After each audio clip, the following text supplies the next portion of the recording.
ESPN Plus is one of the best apps that you can download for your TV. Well, in today's tech video, I'm going to show you 3 different ways of how you can install ESPN Plus on your Roku TV.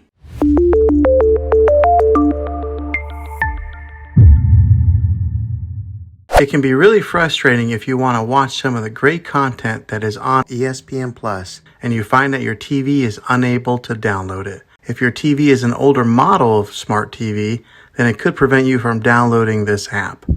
So the way that I'm going to show you how to install will be able to work on any model of TV, on any year of TV. You just have to have an HDMI port on your TV to plug into. I recommend getting a Roku stick or an Amazon Fire Stick. Both of these media streaming players have the capability of download ESPN Plus. You then use a Roku or Fire Stick as your main streaming player, which bypasses the operating system on your TV. If you want to spend a little more and get a more robust device that gives you a few more options, then take a look at the Apple TV 4K. All these devices plug into the HDMI port on your TV, no matter how old it is, no matter what model it is. I've had great luck with all these streaming players, and I'll put links in the description down below of where you can get one of them. Well, hopefully this video was helpful for you. If it was, go ahead and click a thumbs up on it. Go ahead and subscribe to my channel. I make tech videos all the time, and I would love to have you back in the next one. Take care.